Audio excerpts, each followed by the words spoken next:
Hello my dear friends. So आज का topic again पुराना, बहुत ही पुराना टॉपिक हो चुका है हमारा।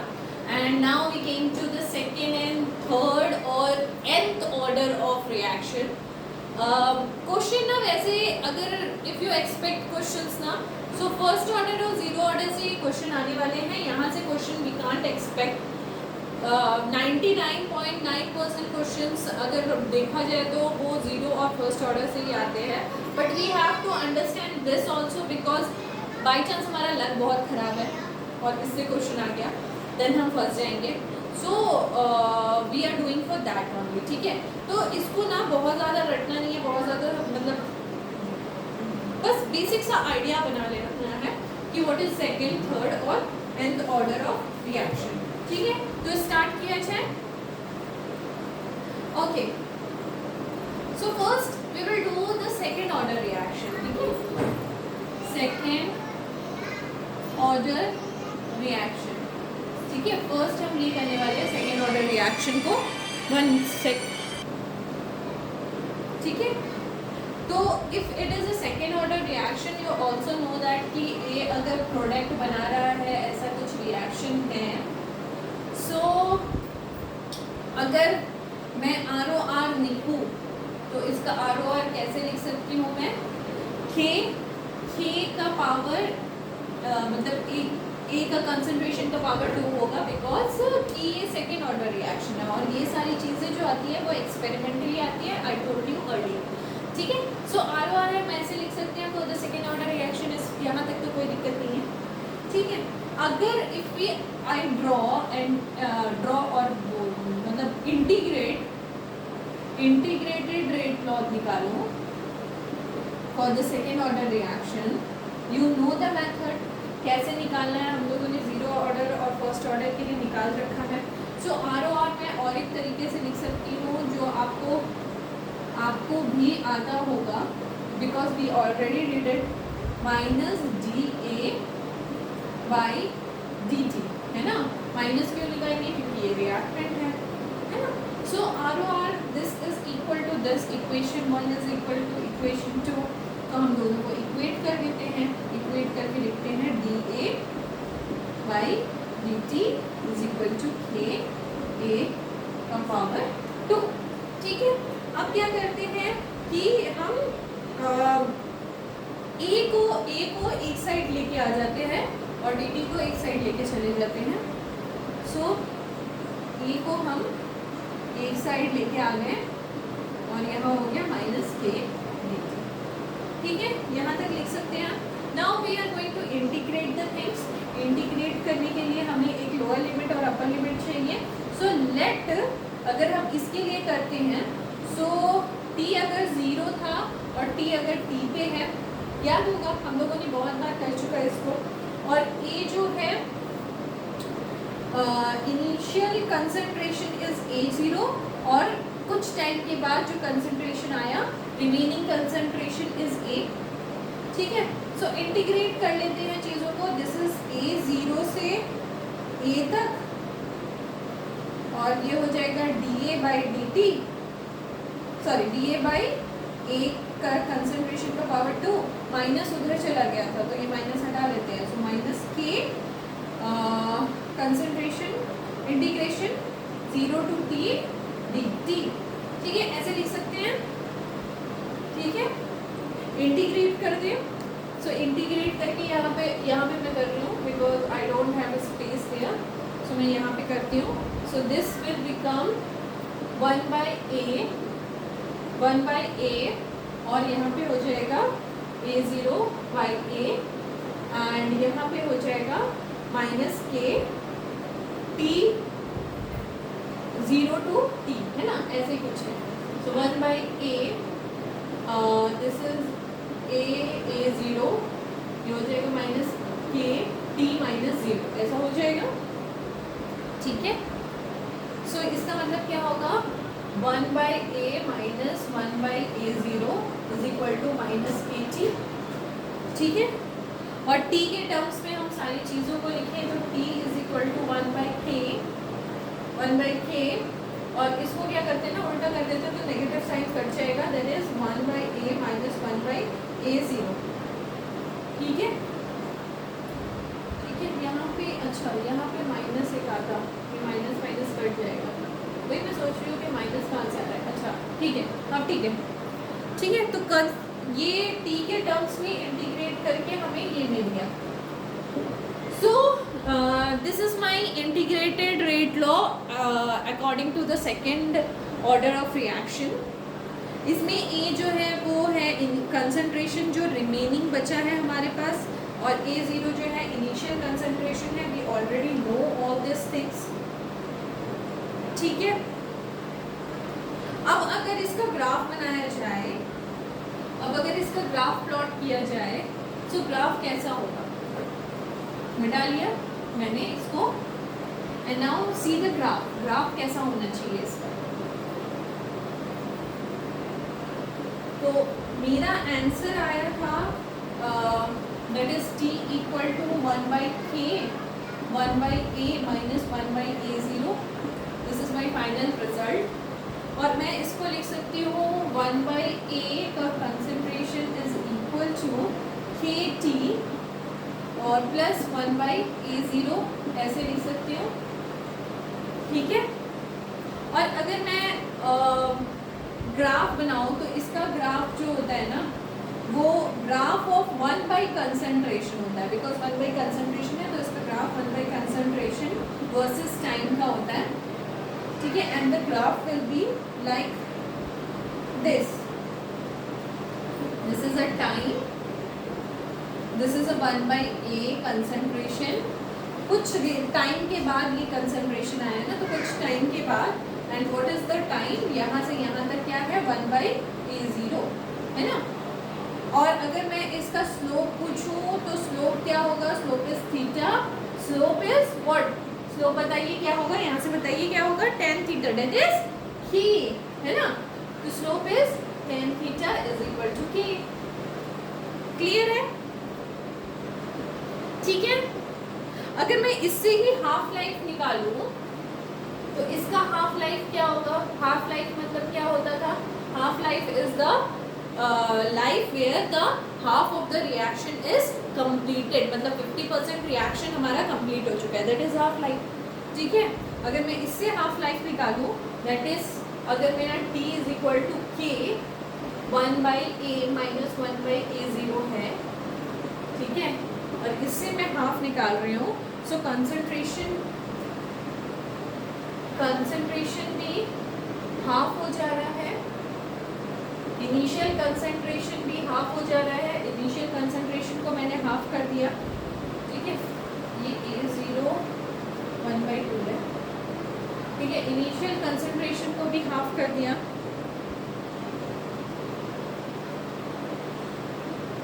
डन। सो इसको सॉल्व करोगे तो आंसर आएगा t half is equal to 1/k a0, ठीक है। This is the t half, ठीक है, डन, ठीक है, ठीक है, okay. Now if we go for the third order reaction, मैं यहाँ से ही इतना चीजें मिटाना चाहूंगी, क्लीन कर दे बोर्ड, ओके। सो यहाँ से ना अब आप समझिए थोड़ा सा चीज़ों को, this is all about second order reaction. अगर मैं थर्ड ऑर्डर रिएक्शन में जाऊँ ना, थर्ड ऑर्डर रिएक्शन में जाऊँ ना, और वही इंटीग्रेशन वाला प्रोसेस दोबारा से अपनाऊँ, और कंसंट्रेशन ऑफ रिएक्टेंट क्या होगा, यहाँ पे ए से अगर प्रोडक्ट निकलेगा तो व्हाट यू कॉल कि ROR क्या होना चाहिए, आप बताइए ROR क्या होना चाहिए, कि ए का concentration to the power 3 if it is a third order reaction, है ना। तो अगर आप इंटीग्रेट करके इंटीग्रेटेड रेट लॉ निकालेंगे ना, इंटीग्रेटेड रेट लॉ इसके लिए निकालेंगे, so it will become like t is equal to 1/2k 1/a minus 1/a0, ये आंसर आने वाला है, ठीक है। और t हाफ अगर इसके लिए निकालेंगे, मतलब हाफ लाइफ निकालेंगे अगर फॉर थर्ड ऑर्डर रिएक्शन, तो हाफ लाइफ क्या आने वाला है पता है, this is the for second order, है ना, this is for second order, this is for second order, और we are talking about now third order. अगर हम हाफ लाइफ थर्ड ऑर्डर के लिए निकालेंगे ना, सो टी हाफ हमारा जो आने वाला है 1/2 KA0, ठीक है, डन। और अगर इसका ग्राफ बनाएंगे तो this is also 1 by concentration का ग्राफ बनेगा, 1 बाई कंसंट्रेशन, सॉरी ए का कंसंट्रेशन का स्क्वायर का ग्राफ बनेगा, बिकॉज देख रहे हैं आप, ठीक है, स्क्वायर का ग्राफ बनेगा versus time, right, this is also this and the theta is again tan theta, और tan थीटा क्या होगा बताइए, यहाँ पे 2k, डन, ठीक है। तो यहाँ से ना क्या निकलता है कि मैं आई विल टेल यू कि ये मैंने इतना शॉर्टकट में क्यों कर दिया, बिकॉज ये बहुत ज़्यादा इम्पोर्टेंट नहीं है। What you have to do ना कि ये सब बस नोट करके रखिए, मीन आपको क्या याद रखना है वो मैं अभी बताऊंगी आपको, ठीक है, ये सब नोट हो गया, बस नोट करने वाली बात थी, याद जो रखना है वो अभी समझना है, ठीक है। मिटाती हूँ मैं, मिटाती हूँ, ठीक है। चलिए अब देखिए यहाँ से ना एक रिलेशन निकलने वाला है, यहाँ से एक रिलेशन निकलने वाला है। व्हाट इज दैट रिलेशन, कि सेकेंड ऑर्डर का निकाला मैंने, तो मेरा वैल्यू आया t is equal to 1/k 1/a minus 1/a0। अगर मैं थर्ड ऑर्डर का निकालती तो थर्ड ऑर्डर का मैंने बोला कि निकलेगा t is equal to 1/2k 1/a square minus 1/a0 का स्क्वायर, ठीक है। और अगर मैं nth ऑर्डर के लिए निकालूंगी ना, सो मेरा निकलना चाहिए t is equal to 1/n-1k n-1k 1/a, अच्छा यहाँ पे अच्छे से नहीं होगा, चलिए मैं नीचे अच्छे से लिख दूँ कि आपको nth ऑर्डर का याद रखना है, you have to remember this formula only, बाकी सब दिया भाड़ में, ठीक है, वो बस प्रोसेस आपको याद रखना था। अगर कुछ और दे दे, मतलब हाफ में रिएक्शन 1/2 ऑर्डर रिएक्शन दे दे, तो you can do the integration, आपको बस वो समझ आना चाहिए। बट nth ऑर्डर का आपको याद रखना है, that is t is equal to 1/n-1 k 1/a concentration n-1 minus 1/a0 n-1। चलिए जज करके देखिए, जज करके देखिए अपने रिएक्शन को। अगर सेकेंड ऑर्डर होता तो सेकेंड ऑर्डर में क्या होना चाहिए, 1/n-1, n-1 मतलब 2 - 1, 2 - 1 इज 1k, ठीक है, और यहाँ पे 2 - 1 इज 1, a0 1 आ रहा है, जज हो रहा है। अगर हम थर्ड ऑर्डर रिएक्शन में जाते हैं तो n-1 is 3 - 1 that is 2k, ठीक है, और यहाँ पे n-1 होना चाहिए, मतलब 3 - 1 यानी कि स्क्वायर, यहाँ पे क्या होना चाहिए 3 - 1 दैट इज 2 स्क्वायर, समझ आ रहा है। अगर हमको बोला कि फोर्थ ऑर्डर के लिए निकालिए, फोर्थ ऑर्डर के लिए निकालिए, तो we don't go for integration यार, we will directly write that is 1/n-1, n-1 यानी कि 3k, ठीक है, 1 माइनस a का पावर n-1 इज 3 और माइनस 1/a0 n-1 इज 3, ये आंसर निकलेगा। आपको 10th ऑर्डर के लिए बोला जाए तो भी निकाल सकते हो, आपको 50th ऑर्डर के लिए बोला जाए तो भी निकाल सकते हो, डन। यहाँ तक बात क्लियर है, यहाँ तक बात क्लियर है, आगे बढ़ा जाए, आगे बढ़ा जाए, okay. So we completed our first order reaction, zero order reaction, first order reaction, second order reaction and the third order reaction. We already completed. यहाँ तक नोट कर लीजिए, और कोई भी डाउट हो रहा है ना तो प्लीज़ कमेंट बॉक्स में लिखना शुरू कीजिए, ताकि आई कैन नो कि क्या दिक्कत है एग्जैक्टली, ठीक है, ओके, मिटा लो, done.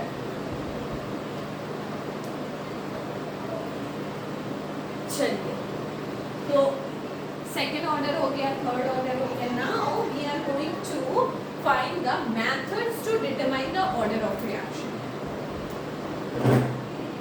What are the methods to determine the order of reaction? क्या क्या मेथड होते हैं जिससे हम कोई भी ऑर्डर ऑफ रिएक्शन को डिटरमाइन कर सकते हैं? So the first method is half life method, very important. अगर किसी का ऑर्डर ऑफ रिएक्शन निकालना है तो आपको हाफ लाइफ मेथड आना चाहिए, ठीक है? This is a very important method.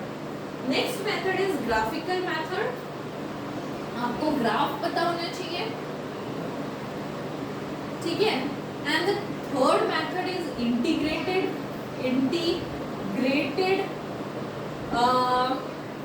Rate law method होना चाहिए, पता होना चाहिए, रेट लॉ मेथड पता होना चाहिए, जो कि हमने हिट एंड ट्रायल मेथड एक बार एक एग्जांपल में किया है। हिट एंड ट्रायल मेथड आपको याद होगा, हमने एक एग्जांपल में किया है एंड नेक्स्ट हमने बताया था कि हम आगे भी करेंगे। And the fourth method is initial rate method, initial rate method, ठीक है? तो now I am going to start with half life method से हम ऑर्डर ऑफ रिएक्शन कैसे निकालेंगे, ठीक है? हाफ लाइफ मेथड से हम ऑर्डर ऑफ रिएक्शन कैसे निकालेंगे, I am going to start with that. So half life अगर आपको याद होगा तो जीरो ऑर्डर का हाफ लाइफ क्या था? Half life is t half is equal to a zero by 2k। अगर I ask you about first order का टी हाफ बताइए तो so t half is 0.693 by k, ठीक है? और सेकेंड ऑर्डर का हाफ लाइफ बताइए, so the formula is 1 by k a0, ठीक है? तो ये तीनों ऑर्डर का हाफ लाइफ हो गया। so मतलब इससे हम एक रिलेशन निकाल सकते हैं and the relation is like T half जो होगा ना दैट इज डायरेक्टली मतलब directly proportional to the concentration of a0 1 minus n, ठीक है? दिस इज द रिलेशन और इससे हमको कोई भी क्वेश्चन वगैरह जो भी हो उससे हमारा सॉल्व हो जाएगा। चलिए चेक करते हैं कि क्वेश्चन सॉल्व होगा कि नहीं, ठीक है? Shall we start and move with the questions. कैसे निकालना है ऑर्डर ऑफ रिएक्शन, चलिए मिटा लेते हैं। And the question is, first question कि suppose initial concentration जो है A0 जो है that is A1, ठीक है? और half life T half जो है that is T1, ठीक है? T half जो है that is T1, right? And initial concentration जब A2 होता है तो हाफ लाइफ हो जाता है T2, ठीक है? so हम यहाँ से एक चीज बता सकते हैं कि T1 by T2 क्या होगा, that is A1 by A2 1 minus n, ठीक है? This is my final formula जिससे हम कोई भी क्वेश्चन करेंगे। जो मैंने डायरेक्टली प्रोपोर्शनल बताया था, दिस इज द फंडा जिससे हम एग्जैक्टली द क्वेश्चंस जो भी हैं करेंगे। What is n? n is the order of reaction, ठीक है? इस तरह से n हम फाइंड आउट करेंगे। चलिए क्वेश्चन करते हैं।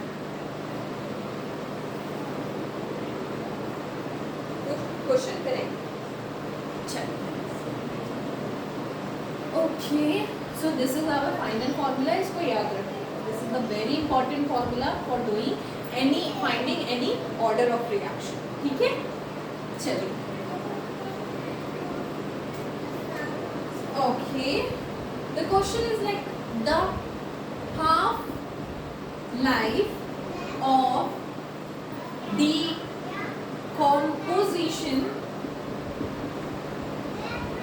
of a compound in 20 minutes when the initial concentration of compound is doubled. Half-life reduced to 10 minutes. Find the order of reaction. ठीक है, क्वेश्चन कुछ ऐसा क्या पूछा है? The half life of decomposition of compound in 20 minutes. Half life of decomposition of compound is 20 minutes. Means T half is 20 minutes. ठीक है? When the initial concentration of compound is doubled. अच्छा, doubled. अगर मान लो initial concentration x होता था तो half life जो होता था 20 minutes होता था. अगर इनिशियल कंसंट्रेशन को हम डबल कर देते हैं तो क्या बोला है? Half life is reduced to 10 minutes. ये क्वेश्चन है. तो find the order of reaction, यही पूछ रहा है ना. So what we have to do, we have to put in formula, just that's it. ठीक है, formula is a1 by a2 1 minus n. ये फॉर्मूला था ना. What is t1? t1 is 20. What is t2? 10. What is a1? a1 is x. What is a2? 2x. 1 minus n. ठीक है, यहाँ से 0 0 कटा, यहाँ से x x कटा, है ना. सो एक सेकेंड रुकना, एक सेकेंड देना.